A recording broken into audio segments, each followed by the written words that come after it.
Hi guys! Welcome to my vlog. So it's been a while that I haven't uploaded any video because I was very busy with school.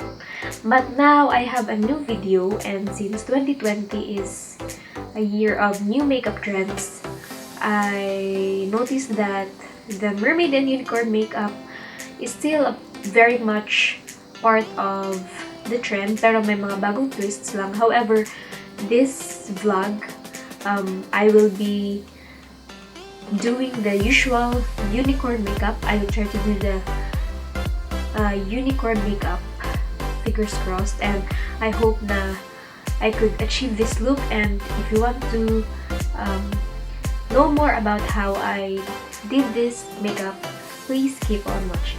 Okay, so first we'll moisturize our skin using the Drink of H2O Hydrating Boost from Tarte.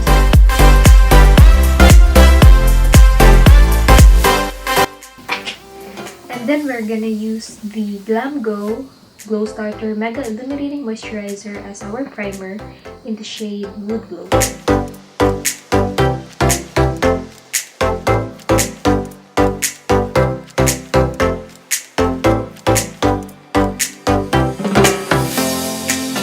For the foundation, we'll be using the L'Oreal Paris Infallible Stay Fresh Foundation in the shade Real Honey or 235.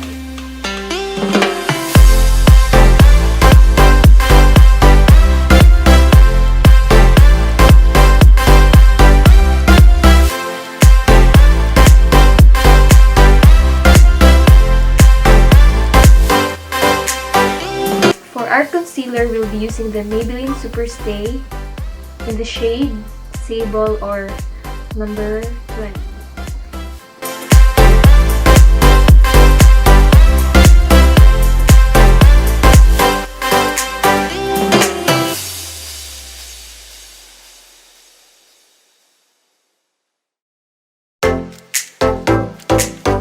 Next, we'll be using the Nichido setting powder in the shade Creamy Glow to set our concealer.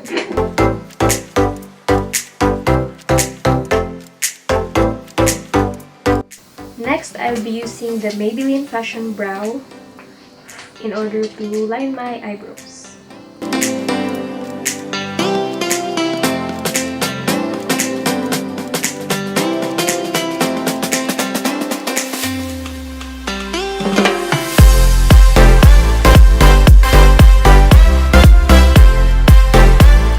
Next, we'll be using the Maybelline Fashion Brow Color Drama Mascara.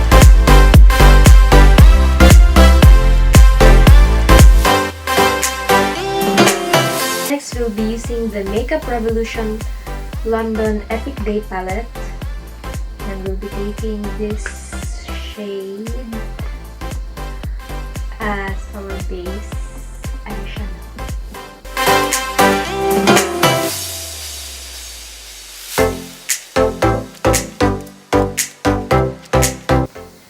And next, we'll be using the BYS Neon Eyeshadow Palette. We will use the 5 colors: Pop, Ablaze, Fever, Craze, Charged, and Electric. 6 colors pala. First, we'll take the shade Pop.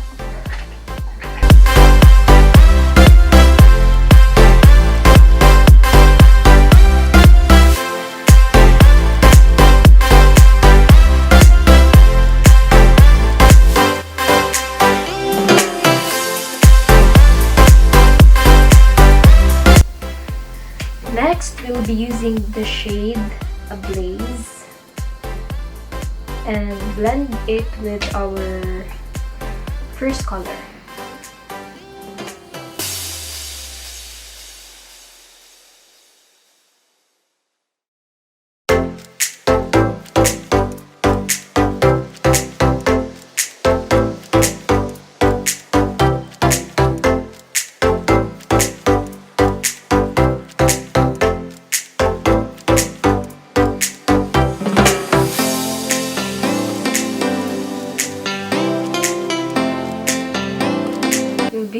take the shade Fever and put it on the outer V of our eyes.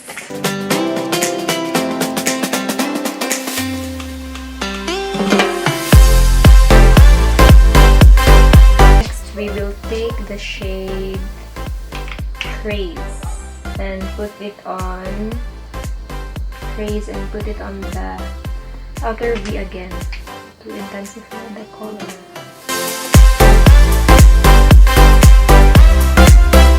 Next is we will take the LA Girl Neon's eyeshadow collection and take this shade again and put it on the outer V.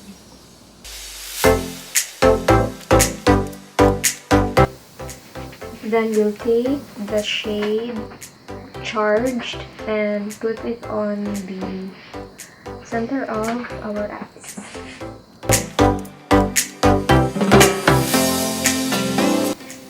Next is we'll take this ever-changing eyeshadow palette by Focal Wear and put the shade Laser in the inner corner of our eyes.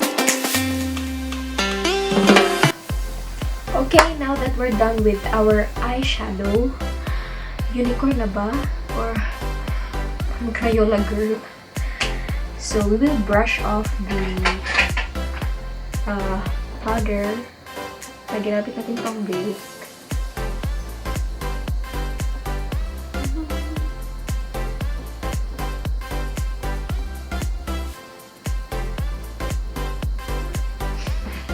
And then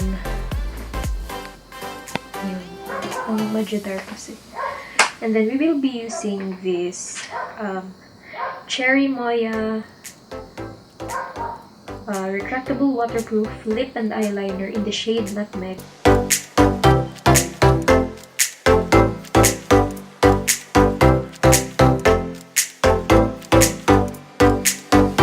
Para sa mascara, I will be using the Essence Forbidden Volume Mascara Rebel in order to give volume and length to our lashes. So, curl muna tayo.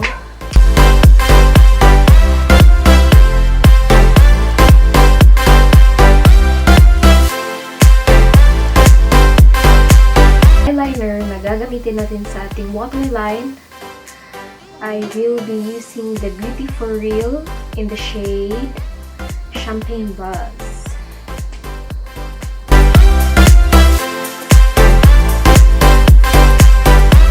Now that we're done with our eyes, it's time to put on some bronzer.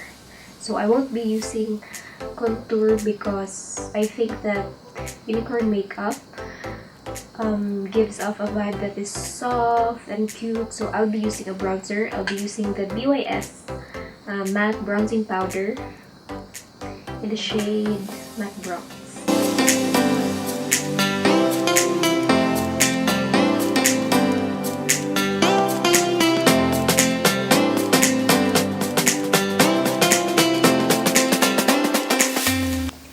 For the blush, we'll be using the Mary Kay Mineral Cheek Color in the shade Shy Blush.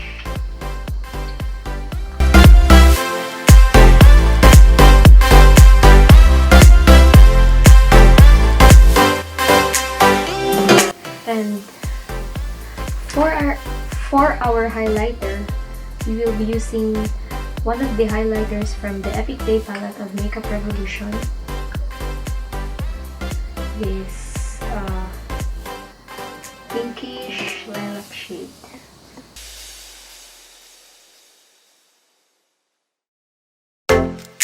Now we're almost done with our makeup, and let's set everything with the Nichido Final Powder again.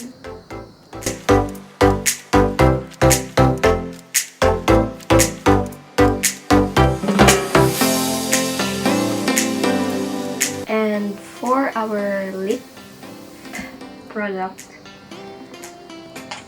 we'll be using the BLK All Day Intense Matte Lipstick in the shade Fresh.